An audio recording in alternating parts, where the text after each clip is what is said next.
Candidato, o senhor desestimulou a vacinação. Isso não tem nada a ver com liberdade. O senhor chegou a dizer que quem tomasse a vacina poderia virar jacaré. Mas o senhor associou a vacinação ao vírus da AIDS. E mais, quanto às vacinas, a Pfizer esperou 93 dias por uma resposta quando a empresa procurou o governo para tratar de vacina. A Coronavac, o senhor desautorizou o ministro e chegou a suspender a compra da vacina. Não houve suspensão da minha parte. A questão da Pfizer. No contrato da Pfizer estava escrito: não nos responsabilizamos por qualquer efeito colateral. Outra coisa, a Pfizer não apresentou quais seriam os possíveis efeitos colaterais. Eu usei uma figura de linguagem: jacaré. Figura de linguagem? Sim. Você acha que é o caso de brincadeira? Não é brincadeira isso. Isso faz parte da literatura portuguesa. Então, brincadeira é, no momento difícil para o Brasil, a imprensa desautorizar os médicos pela sua liberdade de clinicar. Esse foi o grande problema. E outra coisa, eu não errei nada do que eu falei. Eu falei no início da pandemia que nós devíamos tratar dos idosos, pessoas com comorbidade, e o resto da população trabalhar.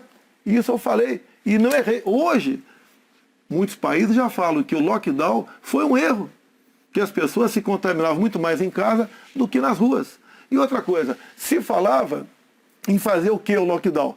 Lockdown 1 mês, 2 meses no máximo para achatar a curva. Durou mais de 1 ano o lockdown. E até hoje continua gente falecendo por Covid.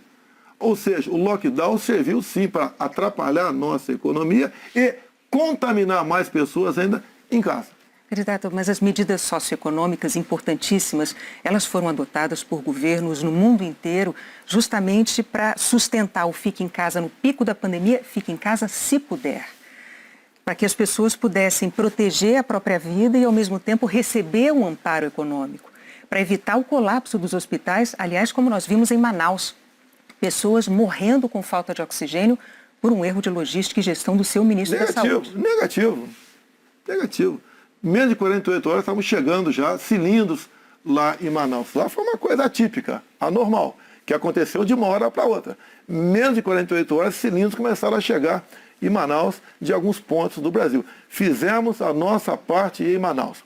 Não faltou da nossa parte recursos bilionários para governadores e prefeitos enfrentarem a Covid, construírem hospitais de campanha. Então fizemos a nossa parte. Raro país do mundo que fez algo melhor do que nós fizemos.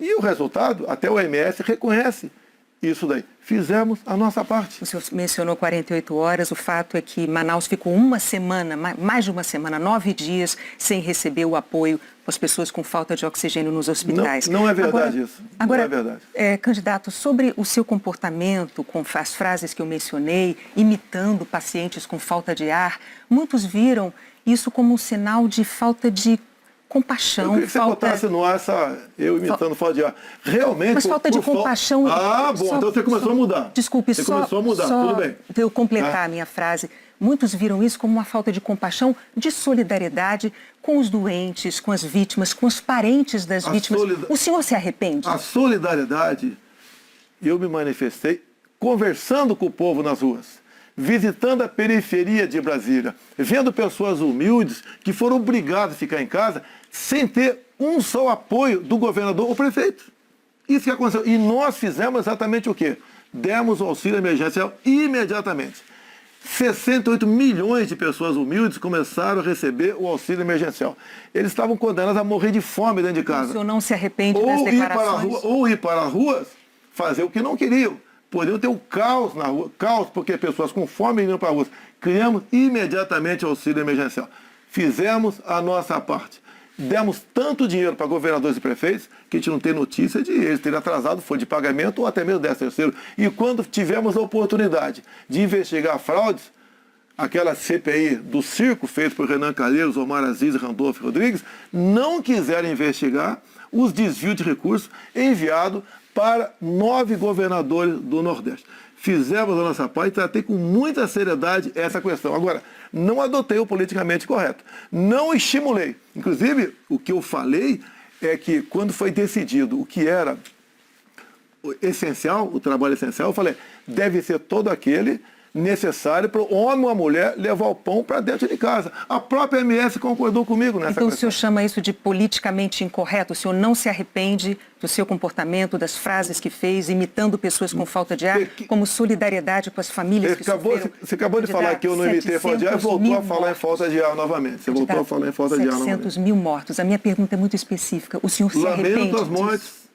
Não tem que não perder um parente, um amigo. Lamento as mortes. Agora, não poderia ser tratada a Covid da forma como começou a ser tratada. E quando você fala em tratamento precoce, lembre-se que no protocolo do Mandetta tinha o tratamento precoce lá, mas só em casos graves, onde eu não concordei com ele. No início, o protocolo do Mandetta era vá para casa. Quando sentir falta de ar, procura um hospital. Eu falei, procurar para quê se não tem remédio? E não tinha vacina também naquele momento. Bom, vamos falar de economia? Eu só queria observar, a Renata não retirou observação sobre o fato de o senhor ter imitado pessoas com falta de ar. Ela disse, não. Ela disse que o senhor imitou gente com falta de ar e que faltou também a solidariedade. Foram as duas coisas.